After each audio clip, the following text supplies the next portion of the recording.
Bismillahirrahmanirrahim. Assalamualaikum warahmatullahi wabarakatuh. A'udzu billahi minasyaitonir rajim. Bismillahirrahmanirrahim. Alhamdulillah hamdan yuwafi ni'amahu wa yukafi'u mazidah.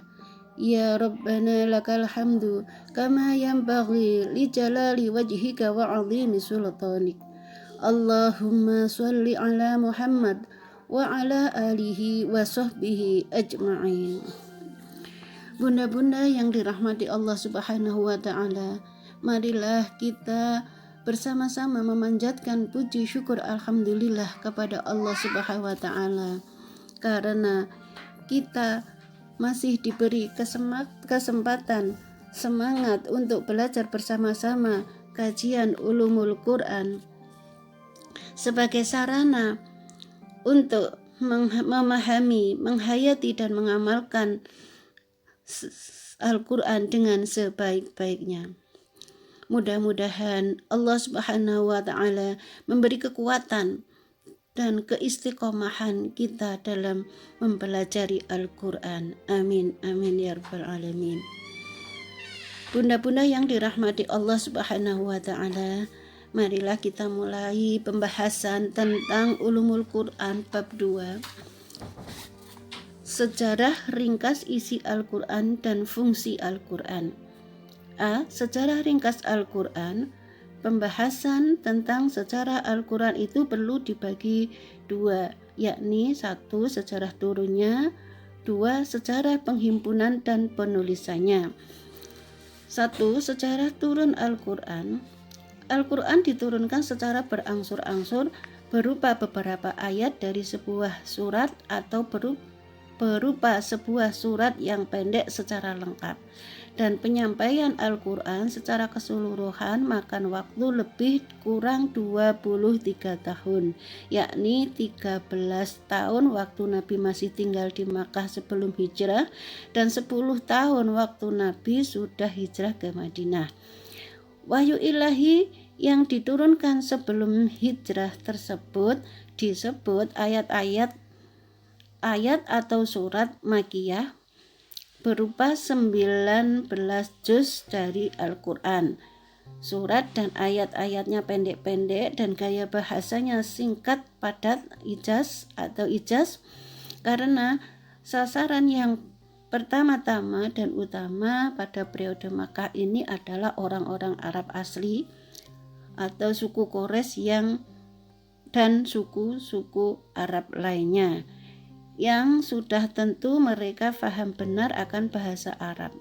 Mengenai isi surat atau ayat Makkiyah pada umumnya berupa ajakan, seruan untuk bertauhid yang murni atau ketuhanan yang Maha Esa secara murni dan juga tentang pembinaan mental dan akhlak.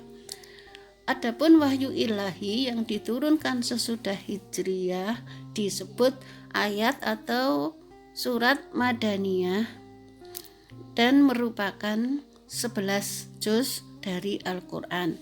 Surat dan ayat-ayatnya panjang-panjang dan gaya bahasanya panjang lebar dan lebih jelas atau itnab, karena sasaran bukan hanya orang-orang Arab asli, melainkan juga non-Arab dari berbagai bangsa yang telah mulai banyak masuk Islam dan sudah tentu mereka kurang atau belum menguasai bahasa Arab.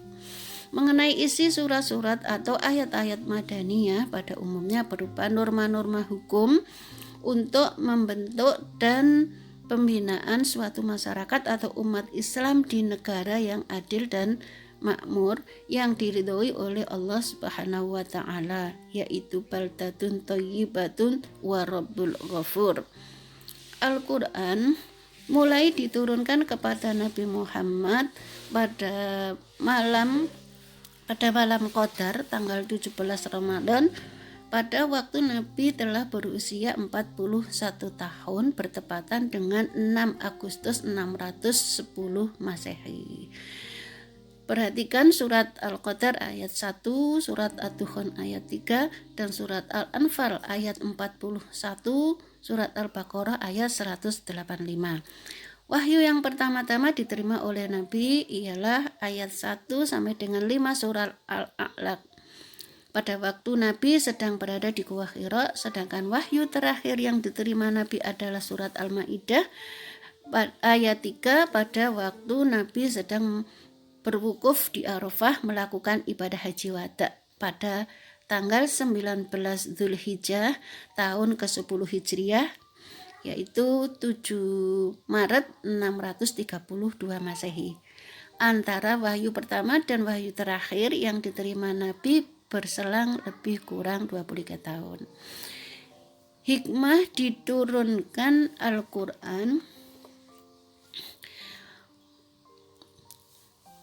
secara berangsur-angsur, antara lain untuk meneguhkan hati Nabi dalam melakukan tugas sucinya, sekalipun ia menghadapi hambatan-hambatan dan tantangan-tantangan yang beraneka macam. Perhatikan surat Al-Furqan. A'udzu billahi minasyaitonir rajim. Wa qala alladzina kafaru laula nuzzila 'alaihil Qur'an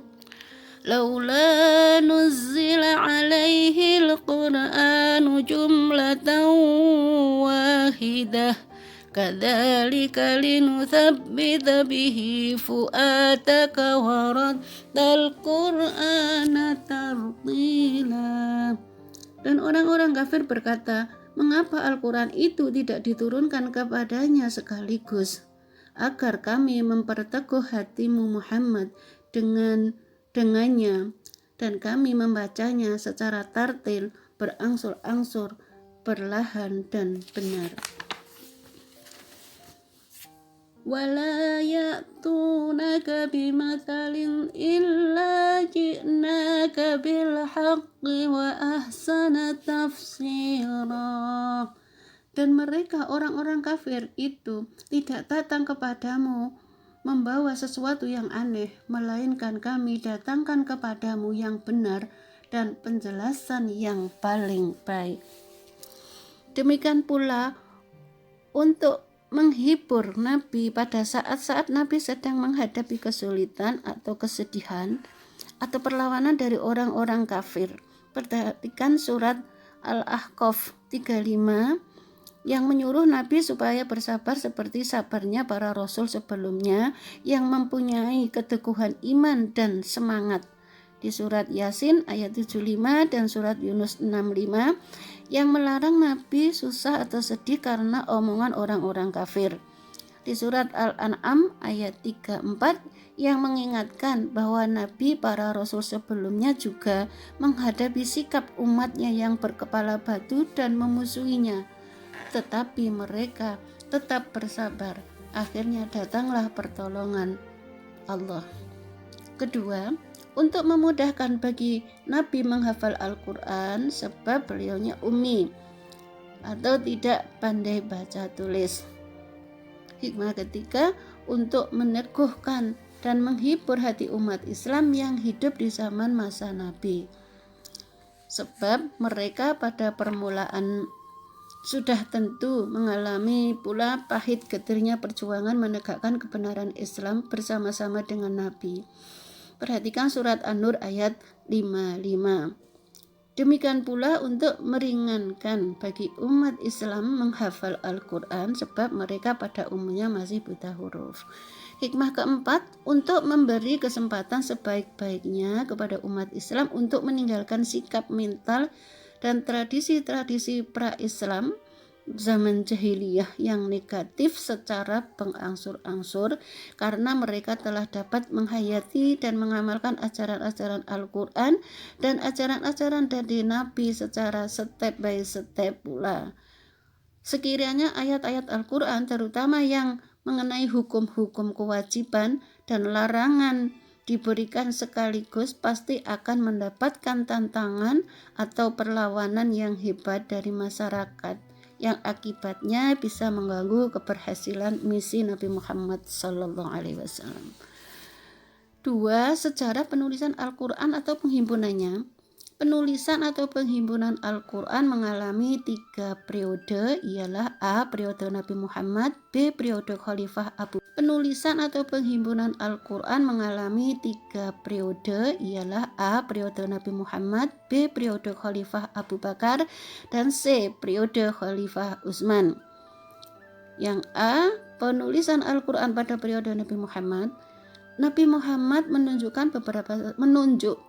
beberapa sahabat yang pandai tulis baca sebagai penulis wahyu, antara lain 4 sahabat dari yang terkemuka yang kemudian setelah Nabi wafat menjadi khalifah: Muawiyah, Zaid bin Thabit, Ubay bin Ka'ab, dan Khalid bin Walid. Bahwa jumlah penulis menurut Blasere dalam bukunya Introduction au Quran, bahwa jumlah penulisan wahyu itu mencapai 40 orang.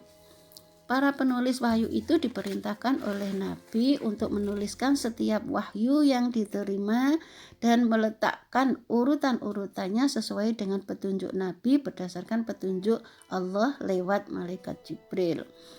Kemudian semua ayat-ayat Al-Quran yang telah ditulis di hadapan Nabi di atas benda-benda dan bermacam-macam, antara lain batu, tulang, kulit binatang, pelepah kurma, dan sebagainya, itu disimpan di rumah Nabi dalam keadaan masih terpencar-pencar. Ayat-ayatnya belum dihimpun dalam suatu mushaf atau suhuf Al-Quran. Tetapi di samping itu, para penulis wahyu secara pribadi masing-masing membuat naskah dari tulisan ayat-ayat Al-Quran tersebut untuk pribadi masing-masing.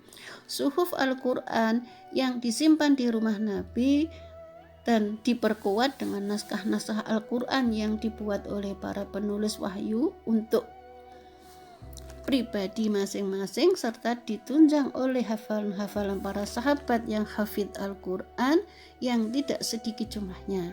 Maka semuanya itu dapat menjamin Al-Quran tetap terpelihara secara lengkap dan murni atau original, sesuai dengan janji Allah Subhanahu wa Ta'ala dalam surat Al-Hijr ayat 9. A'udzu billahi minasyaitonir rajim. Inna nahnu nazzalna dzikra wa inna lahu lahafidun.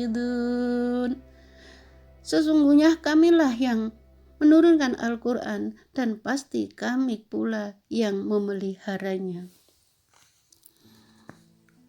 B. Penulisan penghimpunan Al-Quran pada periode Khalifah Abu Bakar. Setelah Nabi wafat dan Abu Bakar diangkat atau dipilih sebagai khalifah, terjadilah gerakan pembangkangan pembayar zakat dan gerakan keluar dari agama Islam atau murtad di bawah pimpinan Musailamah Al-Kadzab. Gerakan ini segera ditindak oleh Abu Bakar dengan mengirim pasukan di bawah pimpinan Khalid bin Walid. Terjadilah kelas fisik di Yamamah pada tahun 12 Hijriah yang menimbulkan korban tidak sedikit di kalangan pasukan Islam, termasuk 70 sahabat yang hafidh Al-Quran terbunuh sebagai syuhada. Peristiwa yang tragis itu mendorong Umar untuk menyarankan kepada khalifah agar segera dihimpun ayat-ayat Al-Quran dalam mushaf atau suhuf, karena dikhawatirkan kehilangan sebagian Al-Quran dengan wafatnya sebagian para penghafalnya. Ide atau usul Umar dapat diterima oleh Abu Bakar setelah diadakan diskusi dan pertimbangan-pertimbangan yang seksama. Kemudian Khalifah memerintahkan kepada Zaid bin Thabit agar segera menghimpun ayat-ayat Al-Quran dalam satu mushaf atau suhuf. Zaid dengan hati-hati dalam menjalankan tugas ini, sekalipun ia seorang penulis wahyu yang utama dan hafal seluruh Al-Quran. Ia dalam menjalankan tugasnya berpegang dengan 2 hal, ialah 1. ayat-ayat Al-Quran yang ditulis di hadapan Nabi dan yang disimpan di rumah Nabi. Kedua, ayat-ayat yang dihafal oleh para sahabat dan hafid Al-Quran. Zaid tidak mau menerima tulisan ayat-ayat Al-Quran kecuali kalau disaksikan dengan 2 orang saksi yang adil bahwa ayat itu benar-benar ditulis di hadapan Nabi atas perintah atau petunjuknya. Tugas menghimpun Al-Quran itu dapat dilaksanakan oleh Zaid dalam waktu kurang lebih 1 tahun, yakni antara sesudah terjadi perang Yamamah dan sebelum wafat Abu Bakar. Dengan demikian, tercatatlah dalam sejarah bahwa Abu Bakar sebagai orang yang pertama-tama menghimpun Al-Quran dalam mushaf atau suhuf. Umar sebagai orang yang pertama-tama mempunyai ide menghimpun Al-Quran, dan Zaid bin Thabit sebagai orang yang pertama-tama melaksanakan penulisan dan penghimpunan Al-Quran dalam satu mushaf atau suhuf. Mushaf atau suhuf Al-Quran karya Zaid itu kemudian disimpan oleh Abu Bakar dan kemudian Umar. Setelah Abu Bakar wafat, kemudian disimpan Hafsah. Setelah Umar wafat atas pesan Umar, dengan pertimbangan bahwa Hafsah adalah seorang istri Nabi yang hafid Al-Quran dan pandai baca tulis. Di samping itu, masalah khilafah pengganti Abu Bakar masih harus dimusyawarahkan dahulu. Jadi Utsman belum ditentukan sebagai khalifah pada waktu itu. C. Penulisan penghimpunan Al-Quran pada periode Utsman. Pada masa pemerintahan Utsman terjadi perbedaan bacaan Al-Quran di kalangan umat Islam, dan kalau hal ini dibiarkan bisa mengganggu persatuan dan kesatuan umat Islam. Karena itu sahabat Hudzaifah menyarankan kepada khalifah agar segera mengusahakan keseragaman bacaan Al-Quran dengan jalan menyeragamkan penulisan Al-Quran. Dan kalau toh masih terjadi perbedaan-perbedaan tentang bacaannya, diusahakan masih dalam batas-batas ma'thur yang diajarkan oleh Nabi. Mengingat bahwa Al-Quran itu diturunkan dengan memakai 7 dialek bahasa Arab yang hidup pada waktu itu. Khalifah Utsman dapat menerima ide Hudzaifah, kemudian membentuk panitia terdiri dari 4 orang, yakni Zaid bin Thabit, Sa'id bin Al-As, Abdullah bin Az-Zubair, dan Abdurrahman Al-Haris bin Hisham. Panitia ini diketuai oleh Zaid dan bertugas menyalin suhuf Al-Quran yang disimpan oleh Hafsah, sebab suhuf Hafsah itu dipandang sebagai naskah Quran standar. Panitia Zaid diperintahkan menyalin suhuf Hafsah ke dalam mushaf dalam jumlah beberapa buah untuk dikirim ke beberapa daerah Islam, disertai instruksi bahwa semua suhuf dan mushaf Al-Quran yang berbeda dengan Utsman yang dikirim itu harus dimusnahkan atau dibakar. Alhamdulillah semua umat Islam termasuk para sahabat Nabi menyambut dengan baik mushaf Utsman itu dan mematuhi instruksi khalifah dengan senang hati. Setelah panitia Zaid berhasil melaksanakan tugasnya, suhuf Hafsah yang dipinjamnya itu dikembalikan kepada Hafsah. Marwan bin Al-Hakam, seorang khalifah dari dinasti Umayyah, wafat tahun 65 Hijriah, pernah meminta Hafsah agar suhuf itu dibakar, tetapi ditolak oleh Hafsah. Baru setelah Hafsah wafat, suhufnya diambil oleh Marwan dan kemudian dibakarnya. Tindakan Marwan ini katanya terpaksa dilakukan demi untuk mengamankan keseragaman mushaf Al-Quran yang telah diusahakan oleh Khalifah Utsman dengan menyalin seluruh isi suhuf Hafsah ke dalam mushaf Utsman. Dan lagi untuk menghindarkan keraguan-raguan umat Islam di masa yang akan datang terhadap mushaf Al-Quran, jika masih terdapat dua macam mushaf atau suhuf Hafsah dan mushaf Utsman. Menurut Ibnu Hajar, panitia Zahid dapat menyelesaikan tugasnya pada tahun 25 Hijriah. Dan menurut Blazere, panitia Zahid baru dibentuk dan dilaksanakan tugasnya pada sekitar tahun 30 Hijriah. Tetapi menurut Dr. Subhi Al-Saleh, yang benar adalah pendapat Ibnu Hajar karena mempunyai dasar riwayat yang kuat. Bunda-bunda yang dirahmati Allah Subhanahu wa ta'ala, demikianlah pembacaan sejarah ringkas isi kandungan dan fungsi Al-Quran. Mudah-mudahan apa yang kita lakukan selalu mendapat ridho dari Allah Subhanahu wa ta'ala dan barokah untuk kita semuanya. Terima kasih atas perhatiannya. Nasrum minallah wa fathum qarib wa basyiril mu'minin. Wassalamualaikum warahmatullahi wabarakatuh.